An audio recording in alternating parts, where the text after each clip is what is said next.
He grew up in the inner city, in and out of foster care, and found his way through sports. Baseball gave him discipline, coaching gave him purpose, and helping kids gave him his why.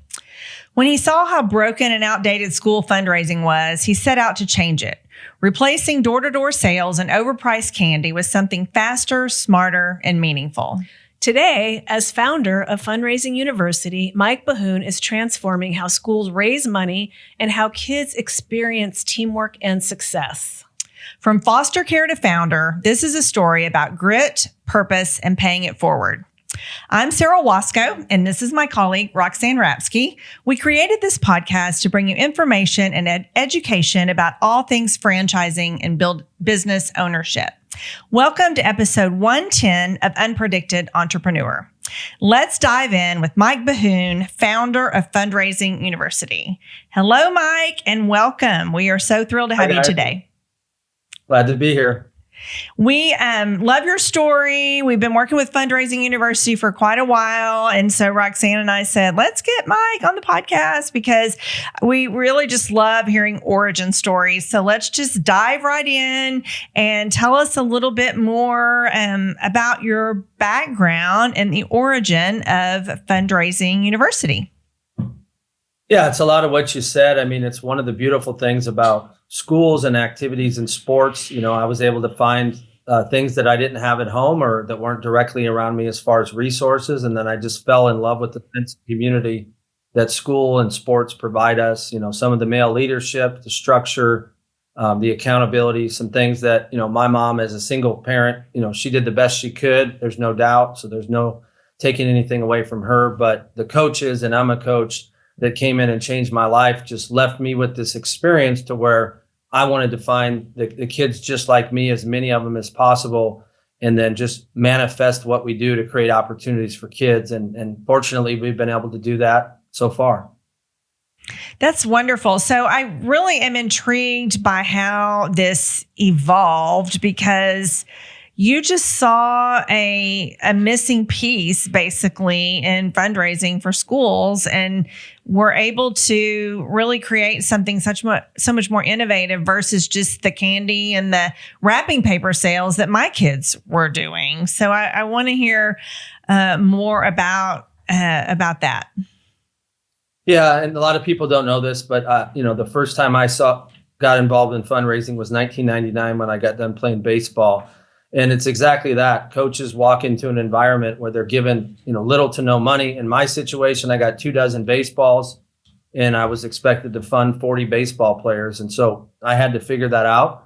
Luckily, you know, as someone who had went to school and education around entrepreneurship and finance, I was just kind of really intrigued at creating a situation where, you know, you could have transformational opportunities with kids, but then also transactionally, you had something responsible where we could give resources to schools and raise teams and activity groups a lot of money fast and modernize that. And we've really just continued to do that, you know, really over the last 26 years.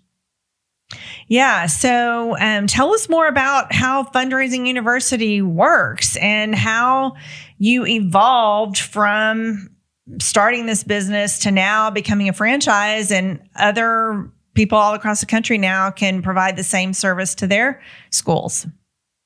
Yeah, absolutely. I think the first entry point that we understood was we approach it as a service-based business. And the rest of the space and the paradigm that most people go through that needs to be shifted is they see it as a product in a commodity space. We see it very differently. We're in the schools. We're very consultative, and we serve a very specific mission.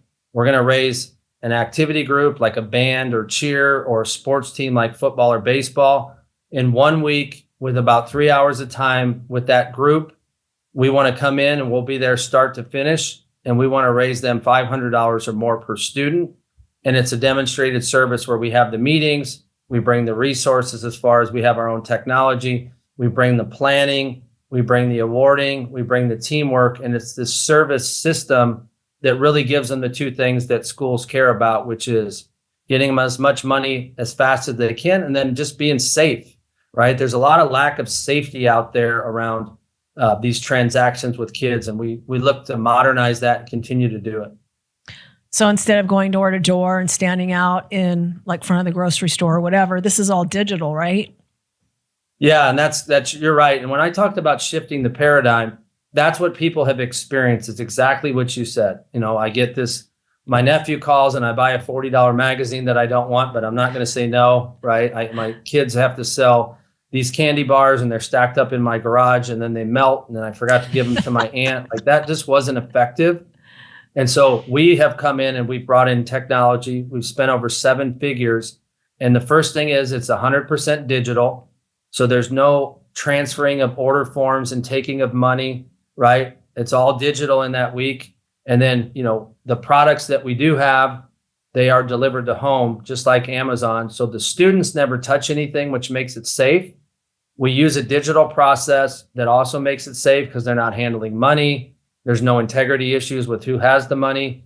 And then we can measure and see everything at the school district level, which they appreciate. And then we don't have to, go to school and pick up the cookie dough and lug it around for 2 weeks. It's just going to come right to their house. So when you go to the schools and present this new process, I'm curious to know how the kids react and how the coaches react. Yeah, it's mixed. And that's where our service is what really shifts the paradigm. Nobody wants to do it, right? It's like them conditioning or lifting weights. They don't want to do it, right? But when you can come in and you're showing empathy to the process they have to go through, and when you give a solution to what we've all experienced and you bring in a plan, and when we shift the paradigm, we do that by using very specific dynamics that athletes respond to, right? Planning, urgency, competitiveness. And so we want to make it more like I'm getting support and connecting with people and I'm competing than it is about selling anything. And that is the process. And that's how we shift the paradigm is we bring in very specific dynamics into a 7-day period and we get them the best results that way. Got it. Okay. Yeah. So you came up with this idea on your own, right? And developed this business. Did you say in 99? Is that right? It's had some evolutions. Yeah, I was a contractor in 99 and we were just in Nebraska. And I honestly was just a coach who was like, man, this is pretty cool. I get to help more coaches. And then along the way, I've always coached college baseball. So that second year I was coaching at Creighton University. And then I just always thought like, we have to change how we do this, right? Not just on the operational administrative piece by the digital or the money, but no one wanted to do it. So how do I, just like I did as a coach, make conditioning or make doing a drill where I can maximize the athlete's effort? And so we brought those concepts into the market that they would respond to. And we just kept evolving the system, making it faster and safer and easier. And so it's all built around, just what do coaches and schools need? And then what are they going to respond to? And then it's take on different forms. We were a regional brand from 99 to 2000 and really 9. And then we shifted Fundraising University and the infrastructure for 7 years. And then in 2016, I went to a 2-year course called the Wealth Factory. And at that point, they teach you everything as it relates to financing. It's considered at one point, it was considered accredited doctorate in entrepreneur finance. They basically are the ones who presented the franchise to me and said, have you ever thought about this? And so it made a lot of sense. And then for 2 years, I studied the model. I was part of a religious CEO organization that had many franchisees and franchisors. So I listened in on calls and I interviewed people. And then in March of 20, one of the gentlemen from that group happened to build operation manuals in FDD. And so from 18 to 20, we did it, in a very deliberate way. We actually built this business pre-scale. I invested all the money in advance of us scaling, and then we launched in March of 20. Okay, so you launched your new Fundraising University in March of 2020. And we all know what happened in March of 2020. So tell us how that impacted your business trying to launch. I mean, you already obviously had a successful business, but you launched as a franchise at that time. So tell us how that all played out. Yeah, it wasn't good, but how we responded to it ended up working out good. And what it did to the space was, really for 2 years, no one wanted to talk about this. We didn't know when schools were going to be open. We didn't know what that would look like. And And, we were in a public environment where our whole business could be shut down. It wasn't, some of these other places where it was maybe a week or two, and those were still devastating. I respect that. But ours was, close it down. And so we had a couple choices then. We could have done nothing, or we could develop. And that's where we started developing the technology. And we just literally put 2 years into pre-scale development. We built technology. We built an LMS system. We built a CRM. We built our own products inside the technology. And then we just went to work. And actually along the way, I was in charge of finding the franchise owners, because at that point it was up to me. No one wanted to be part of that with us. And so we were able to bring on about 20 new owners a year for those, now 5 years, and spend a lot of quality time with them. And then the positive result of that was, these teams needed more money than ever once COVID was done. And that's been a good benefit for our particular business. Yeah, so amazing, because I know COVID for some companies just was a complete negative, but for yours, it actually worked in a positive manner. So really interesting. So tell us a little bit about how you were an independent business owner. Now you've developed into a franchise. How did things change for you? Yeah, it was great. Like it was, you know how it is when you start a small business, you're doing everything. And now we're getting to a point where, we have the best organization out there helping us find franchise owners. And then they're obviously partnered with people like you. And what's recently changed is I get to just coach, which is my favorite part. I've coached at Ohio State, Creighton. I'm now the mental performance coach at the University of Houston. And I love coaching and building teams.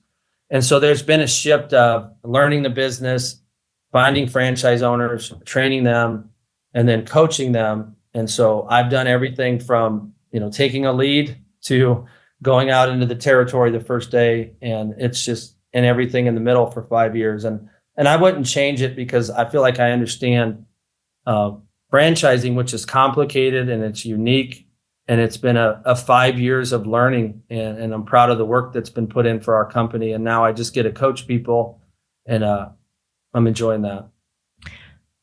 So what would you say in all of that has been your biggest challenge?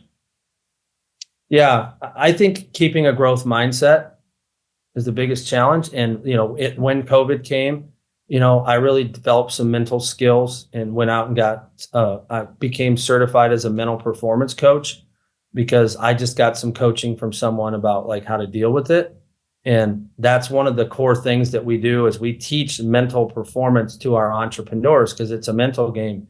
And the lesson that I learned along the way that I would love to share with anybody is, you hear it all the time, right? Process over outcome, but really developing a system where you stay focused on the process and not the outcome has probably been my biggest, maturation as an entrepreneur, and actually doing that and not just being words on a wall.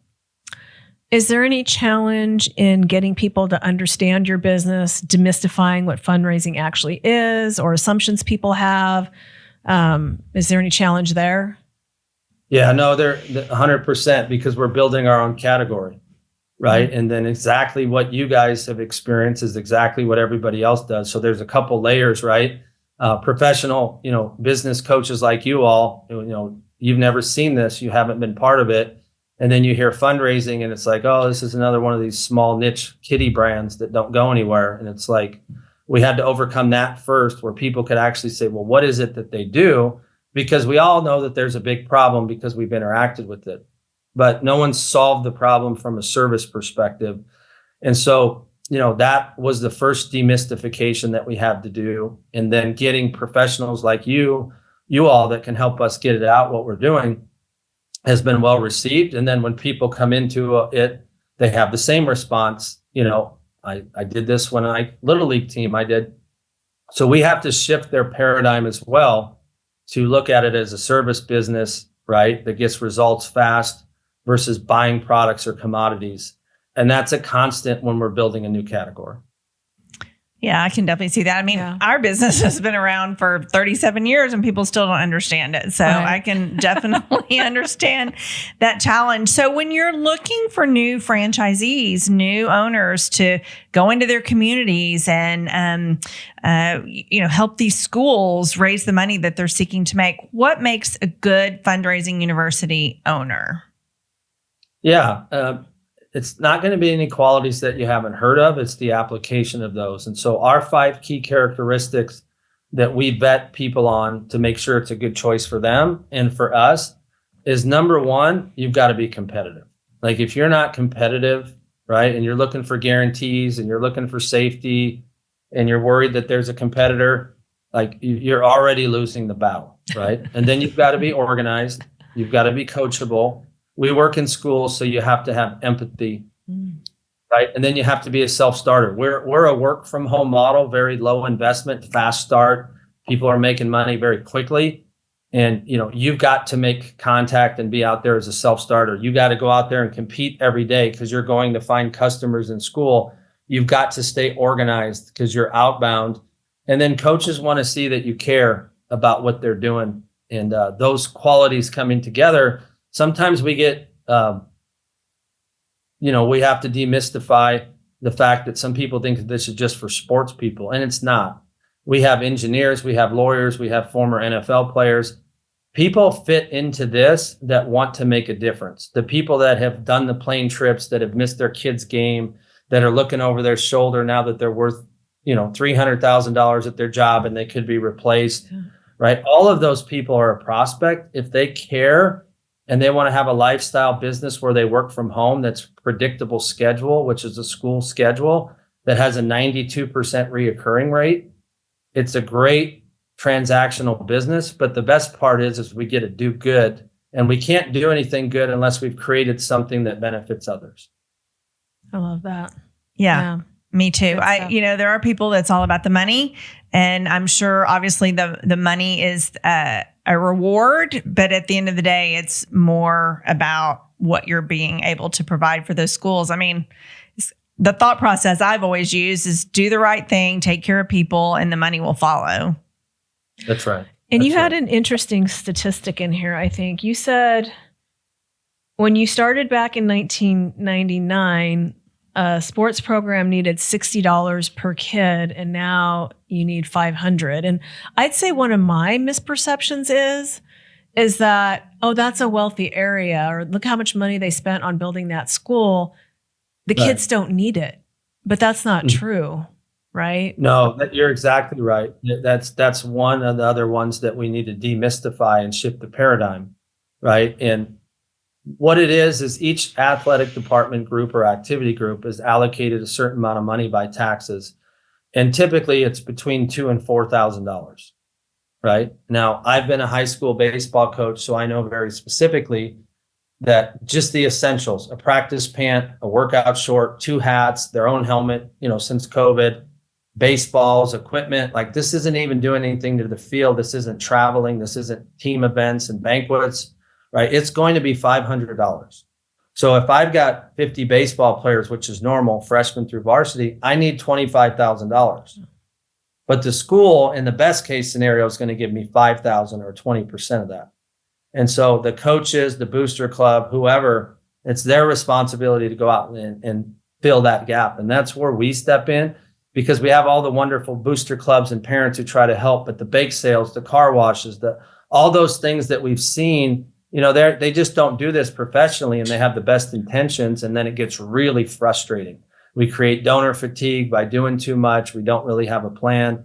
And that's really difficult. So where we step in is we generate that $20,000 that they're missing, usually in 1 week or less, to make sure that the kids have all of those opportunities, from safety to team events to other coaches being there.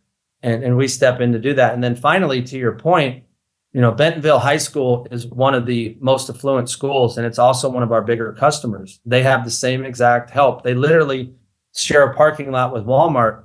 But you're exactly right. Just because the school has money, well, what's the conduit to get it into the school? And that's where we come in. Got it.